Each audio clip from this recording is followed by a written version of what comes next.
ज़रूर कहना चाहती हूँ बिलाल कि आज 1 फरवरी 2025 को एक जुडिशल कमीशन का पैनल बैठा और मैं बहुत ज़्यादा उम्मीद लगाए बैठी थी। और वो मैं आपको जैसे बार-बार कह रही थी कि जो हमारी जो नई नस्ल है या जो फ्रेश ब्लड है, नॉट नेसेसरली एज वाइज़, लेकिन जो कॉम्पिटेंसी है, जो हज़ारे से एक कॉम्पिटेंसी है, मैं समझती हूँ हज़ारे की ख़वातीन जो हैं, सुपर एजुकेटेड हैं, सुपर कॉम्पिटेंट हैं, बहुत ज़्यादा वैल्यूज़ पे बड़ी मतलब आप जिसको कहेंगे कि बहुत मतलब बहुत ज़्यादा अपराइट ख़वातीन है, ये बड़ा मैटर करता है। वैल्यू सिस्टम आपका कि आपकी क्या बाउंड्रीज़ हैं to be upright it's very difficult in this environment. और मुझे बड़ा अफ़सोस हुआ कि 1 फरवरी को मेरा ख़्याल था कि कोई वकला में से और हज़ारा डिवीज़न में से कुछ लोग आगे, उनको मौका दिया जाएगा। 1-2 ख़वातीन मैंने ऐसी देखी हैं जिनके बारे में एज़ाज़ सैयद जो हमारे बीट रिपोर्टर उन्होंने उनकी इंटरनेशनल लेवल पे जो केसेस उजागर किए हैं, उनको मैंने देखा and I was very surprised and very heart broken कि उनको क्यों स्पेस नहीं दी गई। ये एक मौका है कि जहाँ वकला में से और हज़ारा में से आप एलिवेट करते, यानी कि जो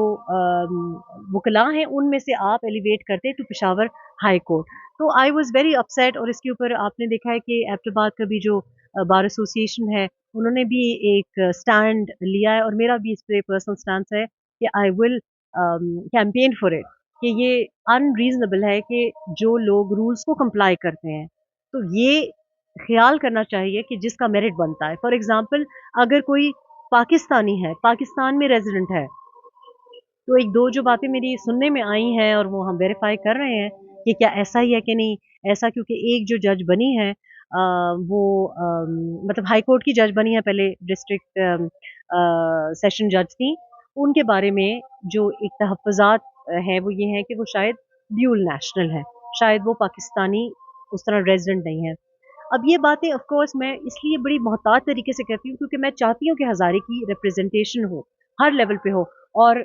छोटे लेवल से ऊपर लेवल तक एलिविएशन हो। चाहे वो आप वकला जज बने या कोई लोअर लेवल से कोई ब्यूरोक्रेसी में ऊपर जाए या कोई सियासत में ग्रास रूट से एमपीए लेवल पे आए या कोई एमपीए से सेनेट तक पहुँचे। लेकिन उसके लिए मुझे लगता है कि मेरिट को तक़वियत देना दिस इज़ वेरी इम्पोर्टेंट कि हम सब हम आवाज़ हों और उसको मतलब उसके ऊपर तहकीक भी करनी चाहिए। So I am talking to Abbottabad bar association also और मैं देखूँगी कि क्या वाक़ई ऐसी अगर कोई नाइंसाफ़ी हुई है, तो आप ये मुझसे लिखवा के ले लें कि हज़ारे के लिए और हज़ारे की ख़वातीन के लिए, हज़ारे की जो फ्रेश ब्लड है नौजवान जो हैं, उनका जो हक़ है, उसके लिए आप मुझे हर फ़ोरम पे आवाज़ उठाता हुआ पाएँगे और मैं आपसे रिक्वेस्ट करूँगी कि जब मैं ऐसी कोई जायज़ डिमांड हो जिसमें आपको लगे कि मैं जो बात कर रही हूँ या जो कि हज़ारे की एक नीड है, उसमें प्लीज़ मेरी आवाज़ को हमारी आवाज़ को स्ट्रेंथन करें, मेरी आवाज़ का साथ दें।